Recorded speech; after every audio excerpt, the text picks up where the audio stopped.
Hello and welcome to FreePCGamers. I am FedoraG4mer and it is time for Top 343 Episode 3, which is quite the tongue twister. All the games in this episode come from the recent 7-day FPS competition, which is a challenge for indie developers or teams of indie developers to create first-person shooter games in 7 days. Do keep in mind, since these were created in 7 days, they're not going to be graphical powerhouses and many of them will be rather short. The competition is more about innovation and creativity to show that the FPS genre can be considerably more than the rehashed same stuff over and over and over again we see in the AAA industry. Number 3. Number 3 is simply titled FPS Roguelike. This is a first-person shooter that is a homage to the roguelikes of old. All the graphics in this game are made of ASCII characters.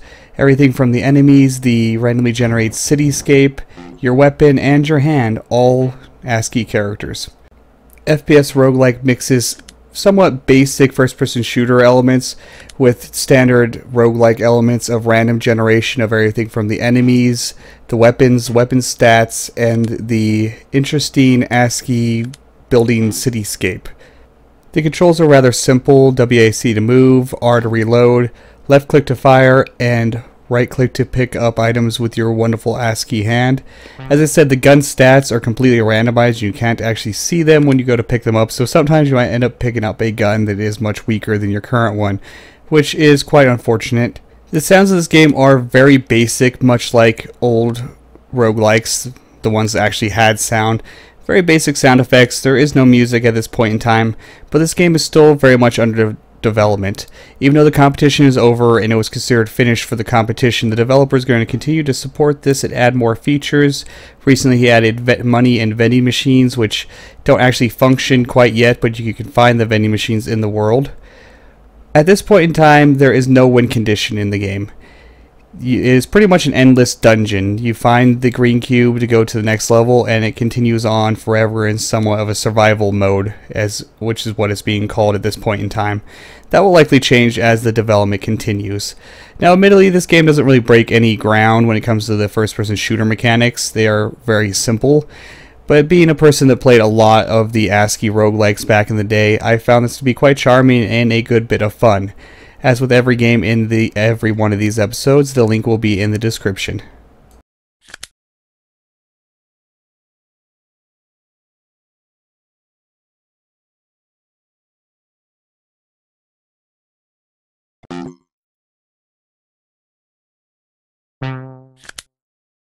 Number 2.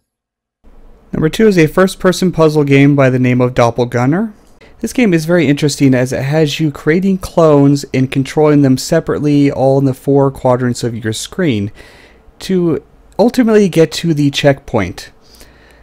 Your main or original copy of yourself could be the only one that enters a checkpoint. If a clone enters it, it is immediately destroyed.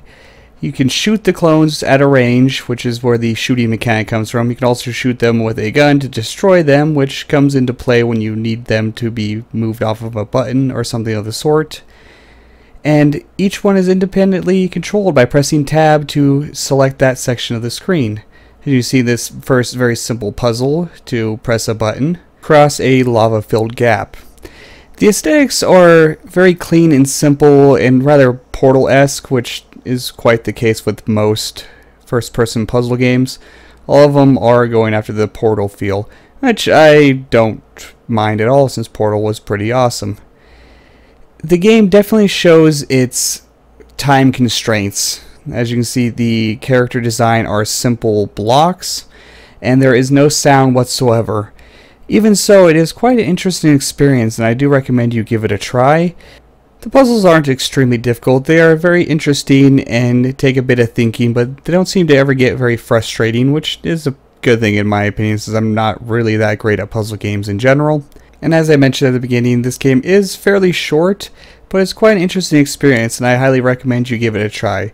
The link will be in the description.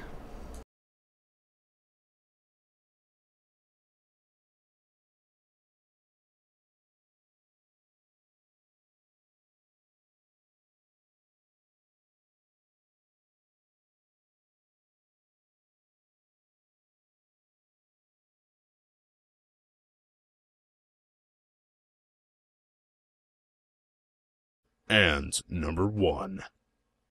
Number 1 is SUPERHOT, described by the developer as a first-person time-only-moves-when-you-move shooter, which is a very accurate way of describing the main mechanic of this game.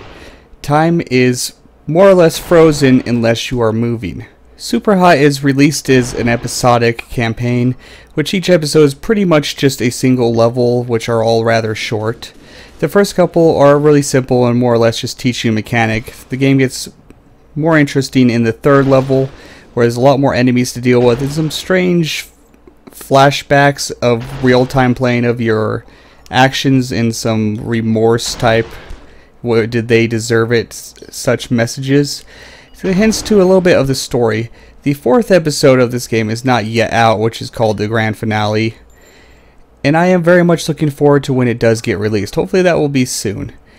As I said, the game is rather short. It has a very interesting monochromatic aesthetic with a splash of red with the enemies and the bullet trails. The game isn't very difficult, given that you have full control over time and as much time as you want to aim your shots and dodge bullets, awesome Matrix style. Something that really should be said is the sound design of this game is pretty wonderful.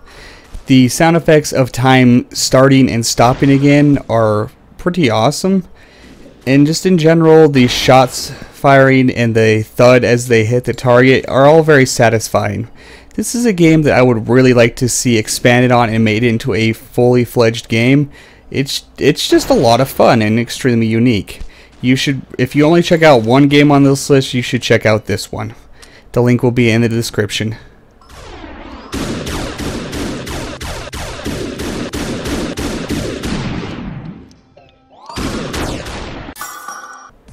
And that's it for this episode. The 7-day FPS competition had hundreds of entries, and I've only barely scratched the surface of them myself, so you may want to go there and check out what else it has to offer.